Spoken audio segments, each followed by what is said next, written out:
Hi everyone, and welcome back to another video. It is that time. It's the annual Game of the Year video. I always want to make sure I record one of these just to capture where my head was at the end of any given year, right? Whenever we build a Game of the Year list, it captures our feelings in that exact moment. And days, weeks, months, years later, it's very possible that we're going to feel very differently about our lists, but it's interesting to see what your favorites were at the time. For anyone that's not aware, I do an annual stream where I build this list live. So some of you may have seen it over on Twitch. The process of constructing this, it was a 5-hour stream that included all sorts of stuff. It was statistics about all the games that I played and beat this year. It was a full breakdown of kind of all of the contenders, and then we whittled it down to these 10 and we ordered them live. It was a painful process. It was a fun process. And this is the end result. So this is the sort of succinct version. But if you do want to see, kind of how the sausage gets made, I'll leave a link to my Twitch down in the description, and you can come hang out over there. I stream 3 times a week, so there's always plenty of opportunity to come say hi. All right, so I think 2022 was a pretty good year. A lot of folks said that it was one of the weaker years. I think initially it felt like it was kind of being carried by 1 or 2 big games. But I have to say that the indies this year really filled in the gaps for me. I mean, they often do, but there was a lot of really special indie games this year, and I think you'll see that represented on this list. So let's just go ahead and get it started with number 10, which for me was Time Travel Adventures. So this is a game for the Playdate. If you're not familiar with the Playdate handheld, it's right there. Playdate was a handheld that came out this year. That is an entirely digital console, or the games are entirely digital. And the hook of the Playdate is it's a little Game Boy with a hand crank. And so the games are designed to take advantage of this hand crank in order to, do things that they couldn't do on a more traditional game console or on a traditional game controller. Time Travel Adventures was one of the games that released as a part of kind of their first season of digital games that purchasers of the Playdate got. And it's actually developed, or at least the studio is headed by the same creative director who did Katamari Damacy. So you can imagine the type of game that we're dealing with here. But what Time Travel Adventures is essentially it's a puzzle auto runner, kind of. When you turn the crank, your character runs forward. Actually, time progresses forward, including your character running forward. And when you turn the crank backwards, he runs backwards. And so as you're going about, you'll be running from A to B. Your whole goal is to get to you're late for a date. You're trying to get to your girlfriend or your wife or someone. And a bunch of obstacles and distractions will happen along the way that you need to basically ignore, but also use to your advantage. So a really good example would be that as you're running along, then maybe there'll be a flower that he'll always stop and bend over to smell. And then later there might be a bird coming that's flying kind of right at your head level. And if that bird hits you, you fail the level. So you need to, when you start seeing that bird, you rewind time back to the part of that level where you bent over and smelled the flower. The bird will go over your head, and then you can, fast forward time again by cranking it forward, and you're able to progress on. I think what I really love about this game is this was the one Playdate game that I kept wanting to come back to. I would overall categorize my experience of the Playdate as like a fun novelty, but maybe a bit of a letdown. It didn't hook me the way I was fully hoping that the Playdate would. There's a lot of reasons for that range from, just where I was at the time that it released, or the types of games, or a big thing for me was that they released all the games at different times for different people. Basically, your games were released on a weekly schedule from the time you got your Playdate. So it meant that the community was playing all sorts of different stuff. But anyways, Time Travel Adventures was one of the games that I really looked forward to going back to. It's one of the few games on Playdate that I actually finished. And it's kind of like, to me, sort of the definitive Playdate game. It uses the gimmick well. It's a really fun puzzle game. It's got a good sense of humor. And it's very unique. It's very different from anything else that I've played before. So yeah, I highly recommend that folks check out Time Travel Adventures. If you have a Playdate, you already have it, so give it a shot. All right, my number 9 is a late game to my list here because I had not played this until a few weeks before I built it, and that is Melatonin. So, if you enjoy Rhythm Heaven Fever, boy, do I have good news for you. This Melatonin is a game that I've been wanting to play ever since I first experienced Rhythm Heaven on the Wii.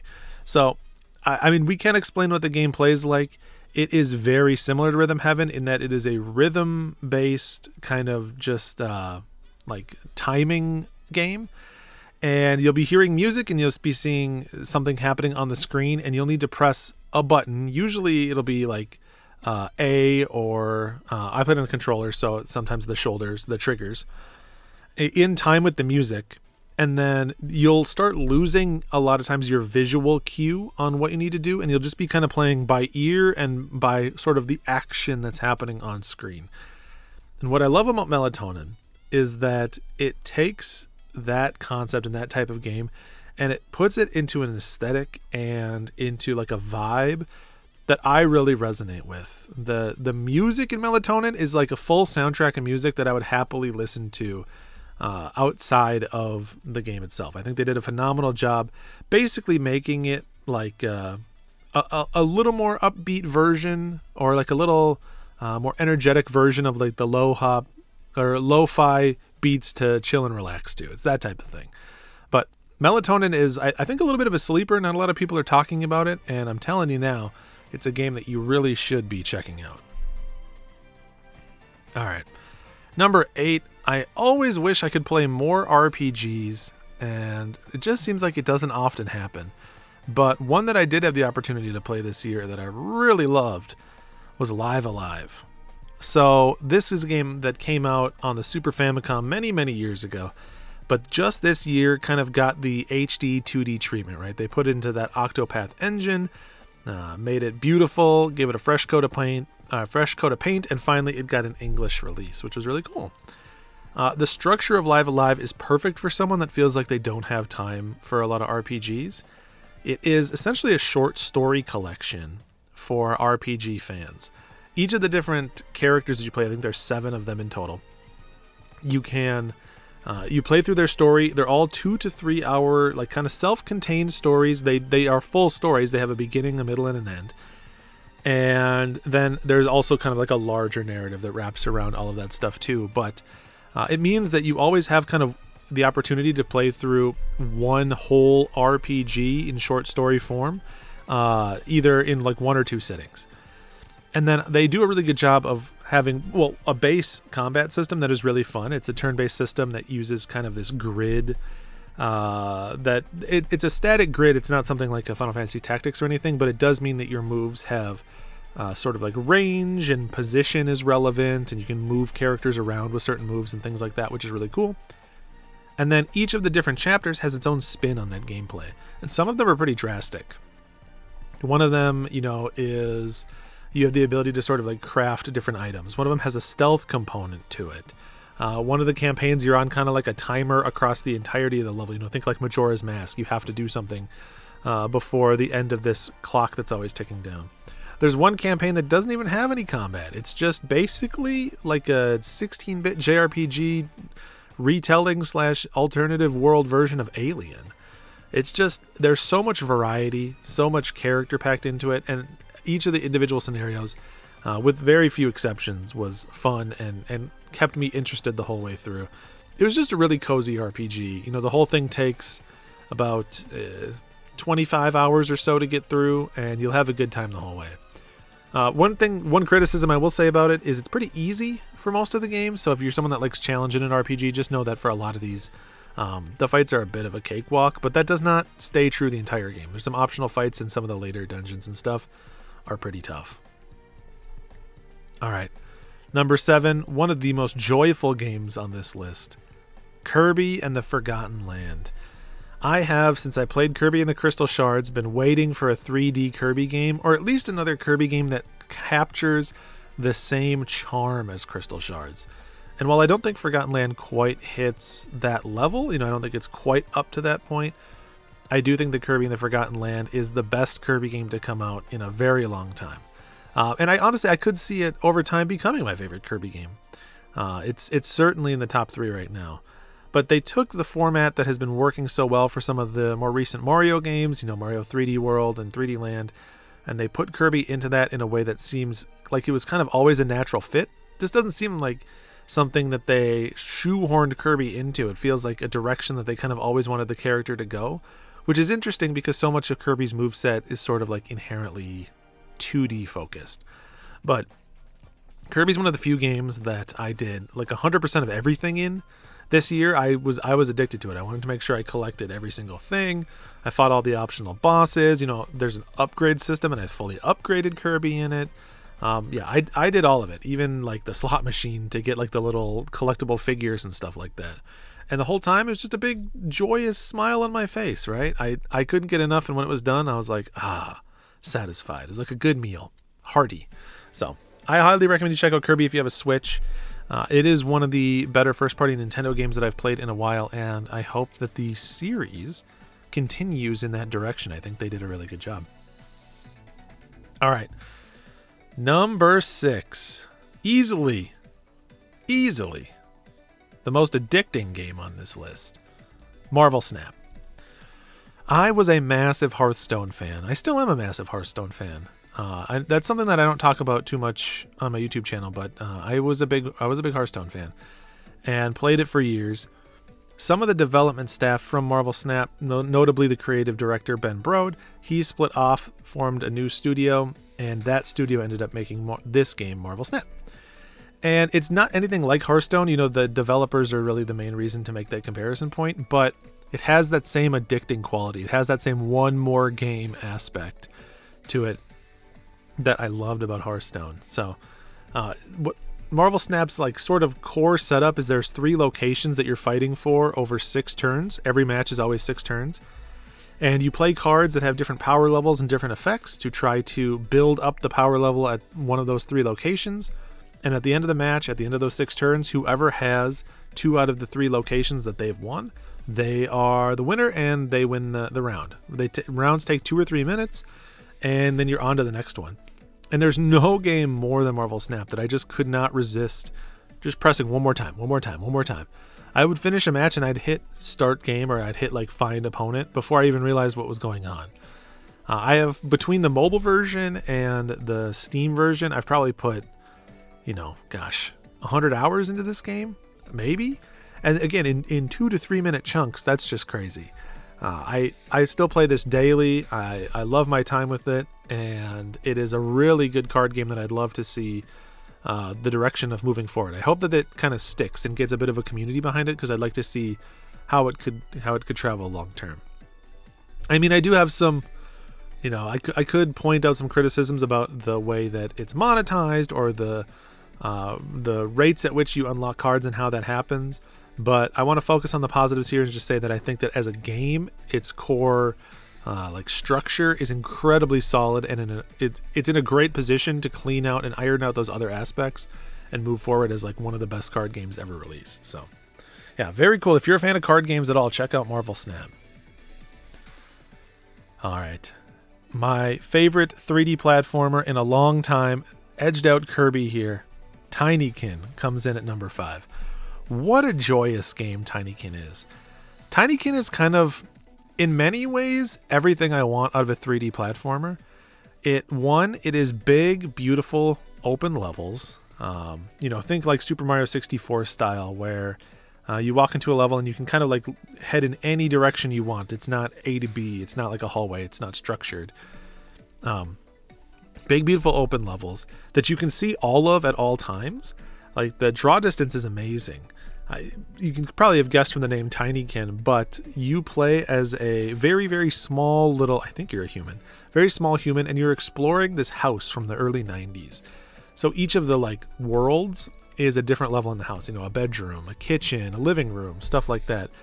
And you're teeny, so, relative to you, a Coke can is the size of a car or something. It's absolutely massive. And so you get to see all of the world from that tiny perspective, which is another thing that I always think is so cool in games. But you're that small, and yet you can see across these entire rooms. And that's important because every nook and cranny of these games are littered with collectibles. There's so much to find. And so you'll be in one part of the room, you'll look over and be like, oh, there's some stuff over there. I want to go get the Tinykin over there. That seems pretty dang cool. And you'll end up starting doing this like calculus where like there's 4 or 5 spots I want to go right now. What one should I go to first so that I can, maybe optimally loop around to go to the other spot, or I will remember to come back to that spot and get that stuff. It's more about like you have an embarrassment of riches. It's a bountiful harvest, and it's just you choosing what collectibles you want to go hunt down first. And then on top of that, movement feels incredible. It's got a gorgeous art style. And it's just an absolute, like it's like a warm, sunny day of a platformer. It really does bring me back to playing those classics on the Nintendo 64 and on the PlayStation 2, those games that I really love. And I'm sort of always chasing that feeling for. So I'm going to tell you, if you are a fan of 3D platformers, like in any capacity, I really, really want you to check out Tinykin. I really do. All right, number 4... Little known game here. Maybe you've heard of it. Elden Ring. What can you say about Elden Ring that has not already been said before? I think that From Software continues to absolutely knock it out of the park. As a follow-up to Sekiro, I was really happy because Elden Ring moves back into the direction that I like, and while also doing something interesting, which in this case is building out one of the most like fully fleshed out, well-realized open worlds of all time. It boggles the mind that the FromSoft kind of art style and the FromSoft tone, which feels very like intimate, very weird, very much like FromSoft games are about the feeling of like touching cracked concrete as you look around a wall, right? They're a very personal type of like interaction between you and the environmental design. So to stretch that to a scale like previously thought almost unimaginable for an open world game is something good on you, FromSoft. Way to be. When this game came out, I absolutely devoured it. I mean, I know life did. It was 8-hour days of Elden Ring. Couldn't get enough. I think I put in 135 hours, all things told, and maybe that was over the course of like 2 to 2.5 weeks. I mean, I was fully swept up in it. And on top of that, I have to give credit. I love whenever there's sort of like a cultural moment that everybody really, really gets into a game. It's what everybody's talking about. Everyone's discovering new things. There's no better time to play a Soulsborne game, a FromSoft game, than the first couple weeks when it's out. You want to be in that discovery phase with everybody, swapping war stories, being like, oh, you got to go check. Okay, there's this cavern over here hidden behind this tree. And you go in and there's these like weird, creepy jar goblins. And every, everything that just seems like it's endless possibility. And then on top of that, Elden Ring and FromSoft in general, but Elden Ring has some of like the best looking like vistas and environmental art I've ever seen. Definitely the type of game where every single landscape, everything you stare at looks like a freaking bit of concept art. Just games have gotten so absurd in how cool they are. Like we are so spoiled in the modern era. I cannot imagine where games will be in 10 years, considering how far we've come in the last 10. And I feel like Elden Ring is like a real step forward in like propelling us to that next level by doing something we've never like really done to this point. So just a phenomenal game. Excellent stuff. A much smaller, much more intimate game than Elden Ring, Citizen Sleeper. This was one of the surprise hits for me. Also, maybe my winner for best soundtrack. Certainly tied with best soundtrack. If you have not, if you've never heard it before, look up the Citizen Sleeper soundtrack. It is the synthy soundtrack to living on an abandoned space station that you've always wanted. But Citizen Sleeper, it came to Game Pass. I didn't know too much about it, but the concept sounded really cool. The sort of initial premise of the story is you are someone who has sold their physical, like human body to a corporation sometime in the future. And what they've done is they've taken your consciousness and put it into what they call a citizen. They put it essentially into an android. And you're kind of an indentured servant to this corporation. for however long, for whatever period of time, or however much money. Well, you decide that you don't want to be sort of a slave to this company anymore, and you go on the run, and you end up at this abandoned space station, which is just kind of like a whole hodgepodge of random different people. It's folk. There's other people that are kind of running away from problems in their life. There are people trying to just kind of make a life out here, and it's sort of like the budding start to a community that the rest of the world has kind of forgotten. And the game is just about you trying to find an earnest path forward and determine kind of what you want your life to be. And that is so core to the thesis of the game that you actually have like 5 or 6, maybe more different endings that you can choose, none of which are the like true ending, all of which are just kind of like what feels the most appropriate to you. Like what's the end of your story personally, which sounds very D&D, right? Kind of writing your own story as you go. And that's very much the influence and the vibe of this game. Mechanically, it has a day cycle, so things operate in days. And every day you roll a certain number of die, like 6-sided die. And you'll use the rolls that you got at the start of that day to slot into certain actions, and they'll determine, various outcomes based on the roll. So, you'd imagine in an actual D&D game, you'd get into a fight with someone, and then you'd roll your combat roll to see what happened. Well, in this game, you have the 5 die you've rolled already. If you're getting into combat, you can decide, do I want to put my 6 in there and know that I'm going to, absolutely crush this fight, I'm definitely going to win? Or do I want to, do I have a 3 and I kind of want to gamble it and see how that turns out? Or do I have a 1 and I'm okay losing this fight because I need to save those higher value rolls for something later? And some days you get all 1s and 2s, and it's kind of like, just like in real life, you wake up and you're like, this is just going to be kind of a bad day. I'm just going to have to kind of keep my head low, not do anything too stressful, too high stakes. Just maybe go work my job, try to make a little money to buy dinner.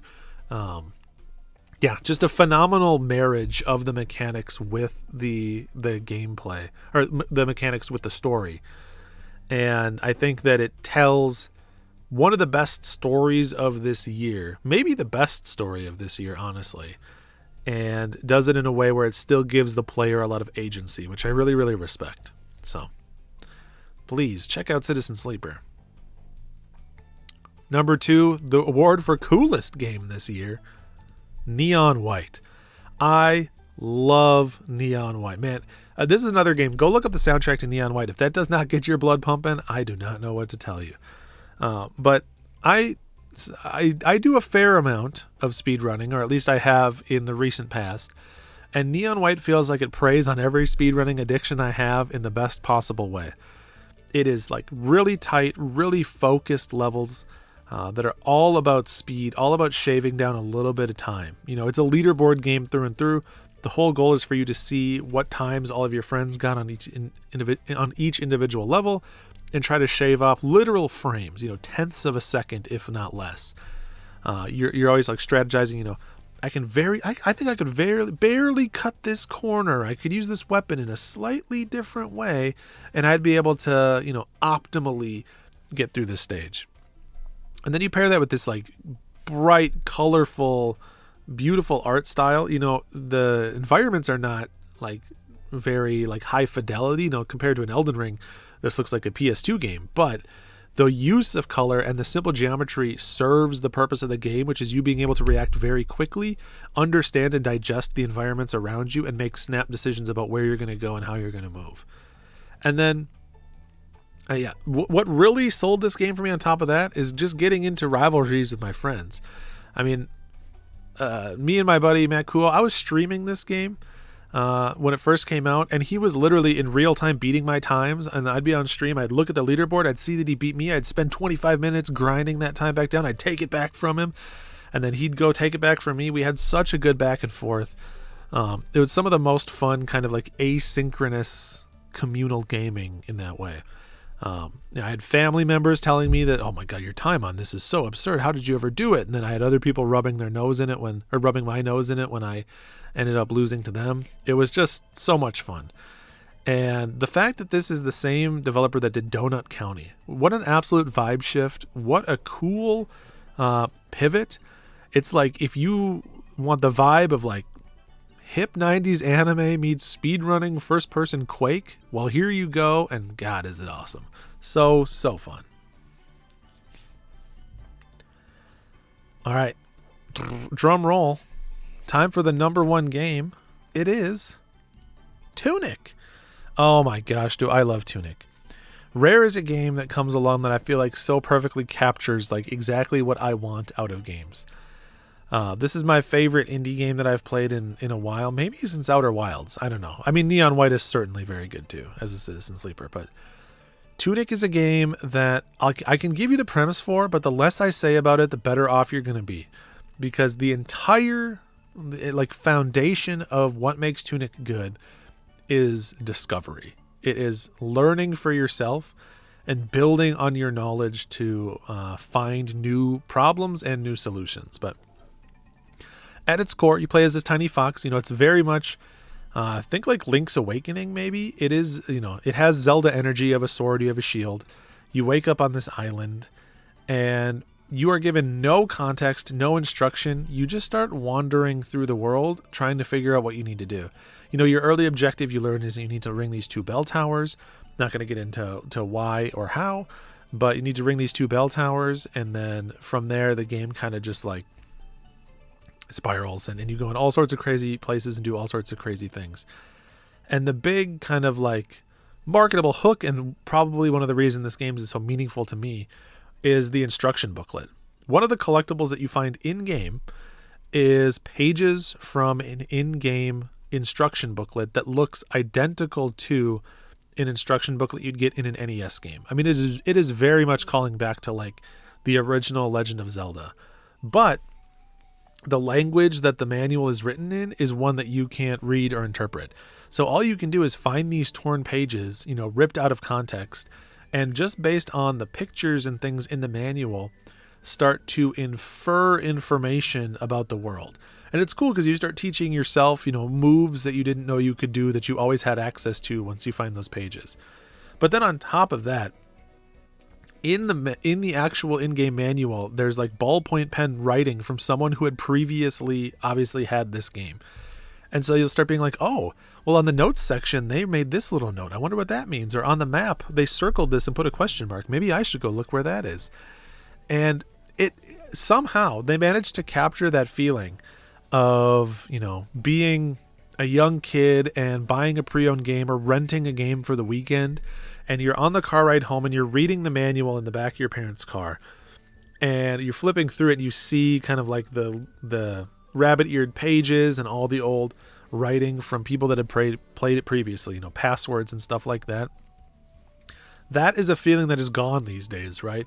You know, games don't have physical manuals if they have a physical release at all, as most don't. And so to take the like tangible physical part of a game and put it into the structure and mechanics of how Tunic plays is, I think, one, a stroke of genius, and two, extremely special. How there can be a game like this that captures my feelings on, like, you know, I'm obviously a fan of physical media, right? I have a strong affection towards physical games, and, you know, the memories that they kind of have for me, the time when you hold it and you read it, the time and place comes back to you. And Tunic is somehow capturing that on a mechanical level. And then on top of that, it is a world where there are so many more mysteries and so much to learn than is initially apparent to you. It is an onion with an almost unending number of layers to peel back as you start learning new systems, new mechanics, what things mean in the world. Like, it is the type of game where this is the only game this year, at least on this list, that I played through 2 times.